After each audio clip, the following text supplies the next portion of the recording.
Hello, I am back with another Helldivers 2 video. One, I just want to get out of the way. I'm sorry, Nitrous, I did not tell you that the crossplay is down. My apologies. I didn't think you would go immediately to your friend and say, hey, let's join up. So my apologies on that. I will notify you when crossplay is working again. Also, today I have no cat. There's no cat to bother me. Yet. They're still young. Anyway, let's get started. So, I wanted to do a little bit more in-depth video on Helldivers 2. So, I'm going to be watching here of a past gameplay of mine. So, yeah, like I said previously, there are worlds, there are sections in this game. And right now we're fighting a war on two fronts, one with the automatons and one with the Tyranids or whatever the heck they're called.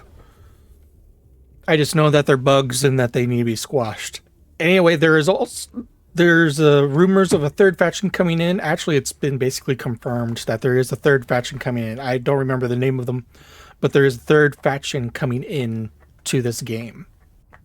Also, with you playing this game, your actions do have an impact through all the game. Like the mech that I talked about earlier on in the last video, players had to liberate an entire planet. Like, I forgot the name of the planet, but it was a planet where the development and making of this mech was being made when the automatons took it over, and then we had to liberate it back just so that we could have the mech. So your actions do have rewards and consequences, because if you abandon a game for whatever reason, it will count negatively towards you and to the entire thing as a whole. Like, there's memes of a Malivian Creek, I believe it's called, in the game, and it was basically Vietnam with robots. That's the meme of that. I'll make a link to it later on, and I'll post a link down in the description down below. Difficulties right now, there are 9 of them, so it goes from trivial all the way to what is called Helldiver difficulty. So I believe it's trivial, easy, medium, challenging, then impossible, suicide, something, and then or Helldiver. And these missions range from, putting up a flag to destroying a Bile Titan, and those things are annoying, but not as annoying as chargers. I will get into enemies later on in the video. By the way, most of my experiences are on the bug side of things. Like, I barely even touch the automatons, but I mainly deal with the Tyranid at this point in time of this recording. So the missions range from putting up a flag. Then there's also the eradication, which is basically you going down into a small map and just killing a whole bunch of stuff. And then there's one where you have to do a search and destroy, basically find as many outposts as you can find and destroy a certain number of them. Geological surveys, where you have to protect equipment, seeing how the soil and other stuff is doing on the planet. Then there's the rescue ops. I don't like rescue ops. I usually skip over those just because of how difficult that they can be. Then there's the execution ones, which is basically eliminate this specific target. So as you go through the difficulty levels, the more intense the missions get. So the enemy's damage stays the same, but the intensity, the numbers increase. Like, it gets insane. A lot of, like, if you play all the way on Helldiver, there is nothing but enemies surrounding you basically all the time. Like, enemies' health don't increase as well, which is Thank goodness for that. But still, it is really intense because you get a whole bunch of higher tier enemies at those higher difficulties. And it gets really crazy. So when you're about to go into a mission, you get a chance to look at the map. Sometimes the terrain or effect of the area of that day prohibits that, and you're just guessing at that point. And yes, there are effects. Right now, there is fog, rain, meteor showers, tremors, basically earthquakes, volcanic activity. I experienced meteor showers. Not a fun time, especially if you don't see it coming. Like, I haven't been unlucky enough to be on any planets that needed to be liberated that have tremors or volcanic or... Well, I've been with the automatons a few times where it's been both raining and foggy. It's a chore. That being said, inside each mission, or before I even get to that, when you look at the map, you can see normally your main objective and one side objective. That is not the only side objective there. There's posts that you can eliminate. There's things that you need to explore. And there's, depending on the difficulty, a certain amount of optional missions that you can put into the main mission. That way you get more points and more requisitions. So once you pick an area that you guys are happy with, you now get to your loadout screen. This is where you get to pick your stratagems, your weapons, and your armor, and your boost that you get to bring to help out the rest of your crew. So your boosts help out your entire team. And your depending on your stratagems, they can also benefit your team, which I'll get into later on in the video. So ammo economy is very important in Helldivers 2. It doesn't give you a number or how many shots you have in each magazine. However, once you play the game long enough, then you could just sort of just know how many shots you have in a magazine. It's not like Call of Duty or any of the video games that we usually play where, you know, you unload a mag and then put a new one in and it keeps all those previous bullets in the magazine. These ones, if you reload early, you lose all those bullets or shotgun shells or whatever you're loading or unloading to put a new mag in, and you're putting in a new mag and you just lose all that ammo forever. You also get 4 stims, which is basically your health pack, and then you also get 4 grenades. Points of interest. So these will be around the map randomly. They'll be everywhere. So in these places, it can have a few things. It can have support weapons, medals. I think they're called super credits, which is the premium currency. And then it will also have, you know, grenades and ammo resupplies. Requesting air support. Attack underway. Something.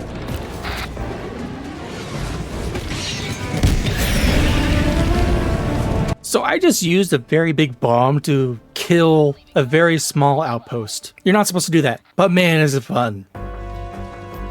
Tagging map. This game does have a ping system in 2 areas. One, you can just use RB and it will ping whatever you're looking at. Or 2, you can open up your map and select in there a place of interest that you might think is, you know, valuable to you or your teammates. 100 meters.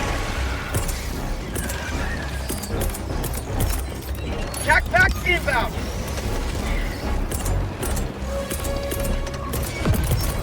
Bug outpost spotted. Calling down a walker. Some stratagems you can only call in a certain number of times within the mission itself, while some just have a cooldown. Like the big bomb that I have, that only has 1 round on it, and it has a cooldown of like 2 to 3 minutes on it when you have everything upgraded. unlike the Patriot exosuit, you can only use that twice, and it has a 10-minute cooldown in between both of them. So you have to use your stratagems with strategy. So the optional missions within the main mission are varied.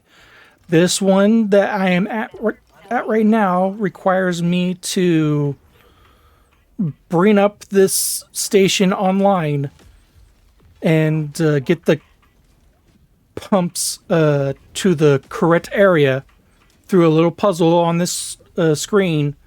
But first I have to unlock all the pump valves to get it working again. Another optional side mission is to destroy spores. You see all that fog over in the distance? That's all spores. It's basically making it cloudy over there, and it obstructs your vision, so it's very hard to fight and see where enemies are coming from.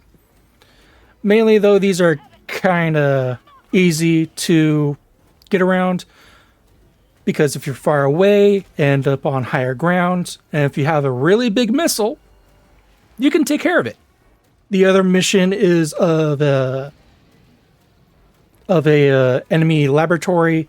That one didn't go. That one was bugged. It would not let us summon what is called a Hellbomb. So the Hellbomb is a thing that comes down, you push a few buttons, and then you book it, because it's gonna go boom. It's like the third biggest explosion in the game so far. Oh, and the 500 kiloton bomb, yeah, that's the second biggest. Yeah, there's one even bigger than that, and it's a nuke.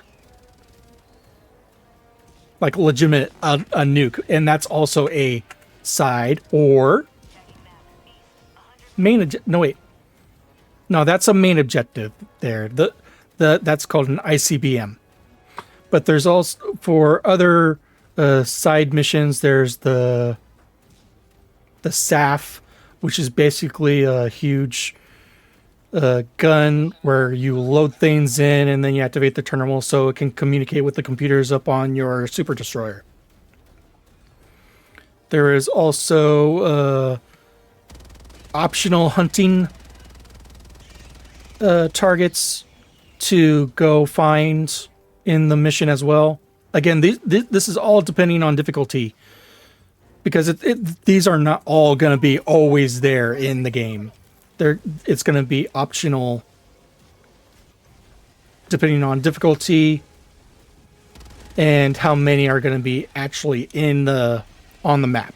I forgot, this wasn't that mission where the laboratory didn't explode. This is a different game where this one actually did go off. So enjoy the explosion. Request approved. Reinforcements have been launched. Engaging terminal! Hellbomb armed! Clear the area!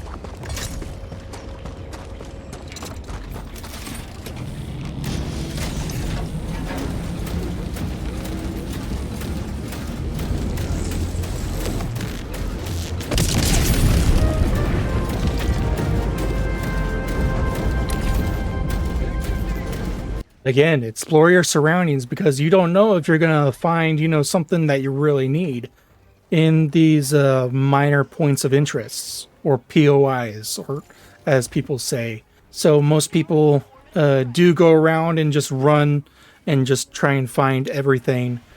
And remember, you can find premium currency in these games, so you can literally grind out to pay for the premium battle pass. Totally free. You can grind it out. Be sure to help out your fellow Helldivers when they die, because they might be carrying samples, which is basically the stuff that you need to upgrade your ship.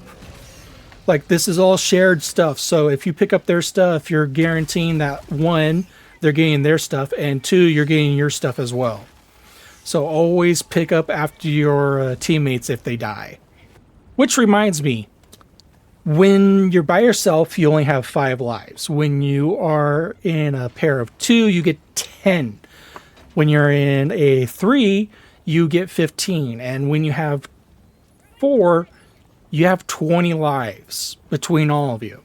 So the particular main mission of this mission is refueling ships to help escapees get out, which is one of the things I was doing. I was helping to make sure that the pipes would be relayed to the correct area so that they could be refueled.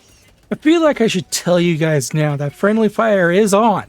We're not all the main characters of this story. We are all vulnerable to death by each other and by the enemies. There is no off for friendly fire. Anything and everything will kill you. Once you are done with your mission, you come to the end title screen, or the mission complete screen, where you see you've done your main objectives, we've done the optional objectives, all of our Helldivers have extracted, and we've destroyed every single outpost that we could find. And then we had some percentages with time being left on the clock.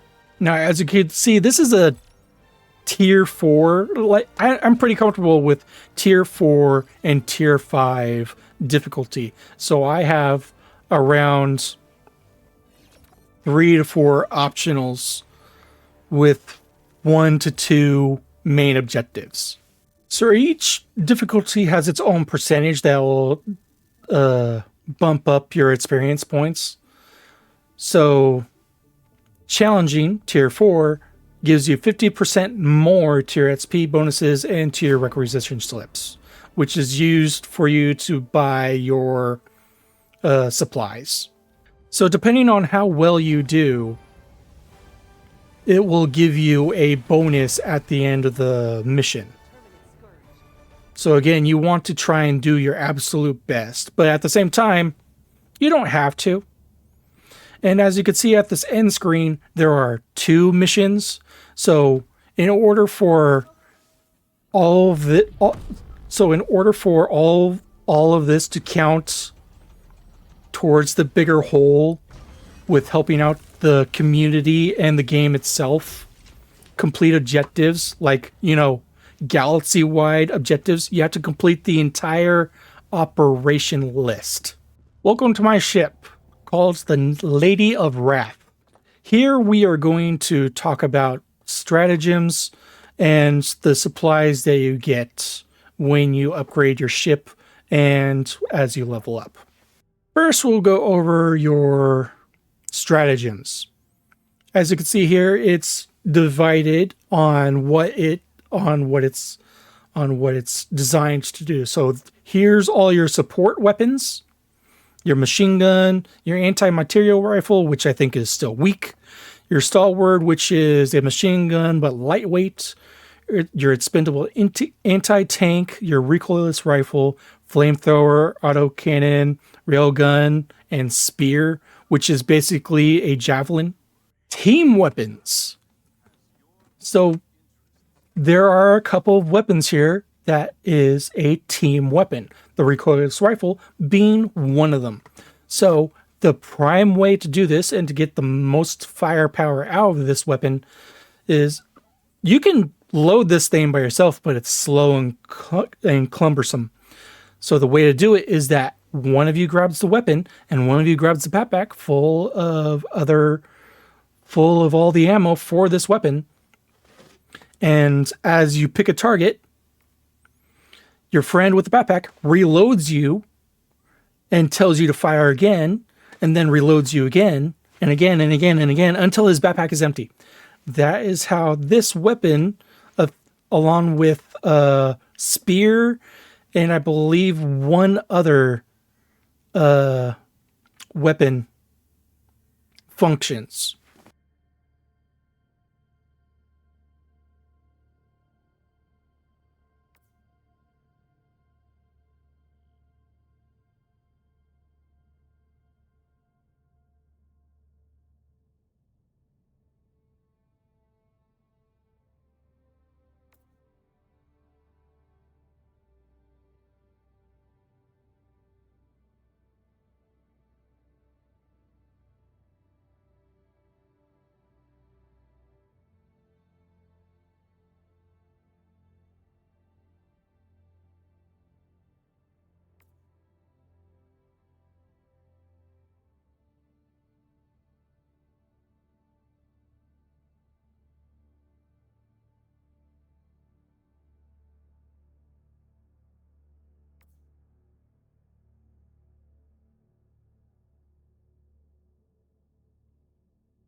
This one's probably one of my favorites right here.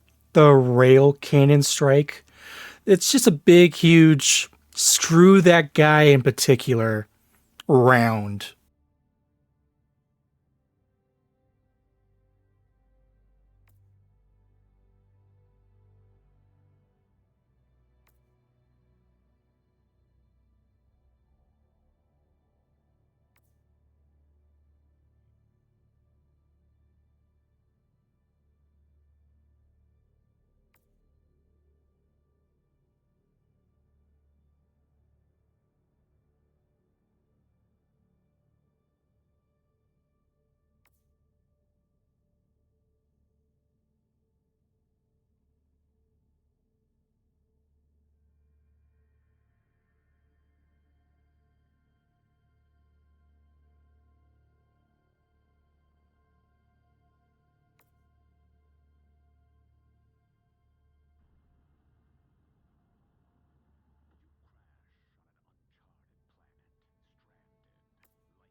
So there's 4 weapons I want to pull your attention to a little bit. It is the Tesla Tower, the anti-personnel minefield, the incendiary minefield, and the arc thrower. These 4 stratagems are the most feared and in some cases most hated because they cause the most team killing out of everything here. It's real. They're real. They can be strong, but people recommend that you don't use these just for the sheer amount of team killing that is responsible for those 4 stratagems.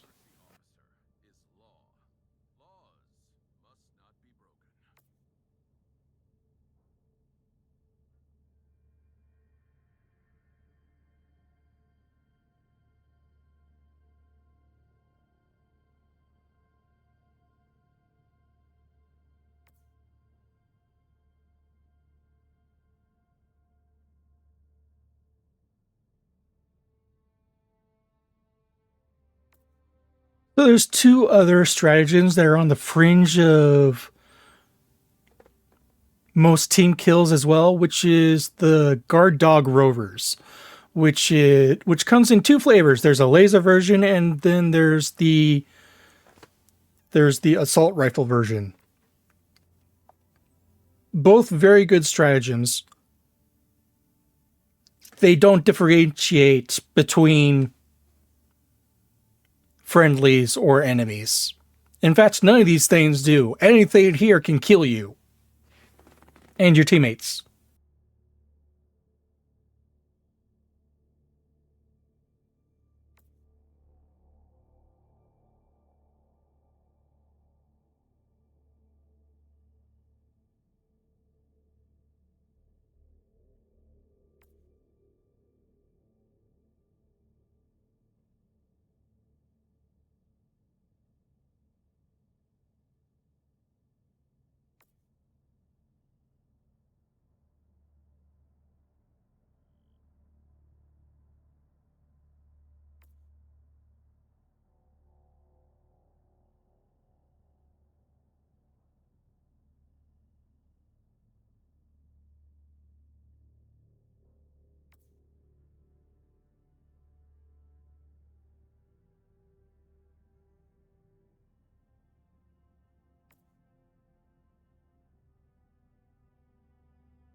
Like I said, the Patriot exosuit was the latest, and we unlocked it by liberating a planet so that it's back under our control. So, yes, things will be added to your stratagems as the game progresses on. So there's 3 types of samples that you need to help upgrade your ship so that you can get the full benefits of your stratagems from your ship and from your stratagems in general. And they are common, rare, and then I forgot what the third one is, but it's up there. So, yeah. And you can only get certain samples on certain difficulties. Like the most difficult one, you have to go to like 7 and above in difficulty. So that's going to be like my next goal, because I already have most of the things that I need that only need common and rare samples. Now let's talk about the battle pass. There are 2 of them. One is the non-paid version, basically the free version of the battle pass, the one that you earn regularly. The way that you unlock all the pages is to spend medals. So each certain thing here requires a certain amount of medals. So most people usually go for the weapons, grenades, and then the armor. And then they just leave the rest for when they need to spend medals to unlock the next page. So there are 3 types of armor. There's light, there's medium, and then there's heavy. And all these have different perks that you have. This one I'm actually fixing to earn right now. So, I want to get this buff that this Trailblazer Scout armor has, where markers placed on the map will generate radar scans every 2 seconds and reduces the range of which enemies can detect the person wearing this armor by 30%. I'm already wearing light armor that can do this, but also this one also has better speed and stamina regen. However, it has 20 less armor than my other light armor rating. So you want to try and collect a varied assortment of armor with you. That way, when you go into missions that say need you to have heavy armor, then you have heavy armor with probably padding on it or something that makes you more durable. Now we're on to the paid battle pass. Again, I will say this. You can earn all your super credits, your premium currency. You don't have to spend a dime on it in the game itself. You can find it throughout every single world that you explore and work on. And the way that you unlock these pieces of gear is the same way. You unlock it with premium currency, and then you use your medals to get the items that you want.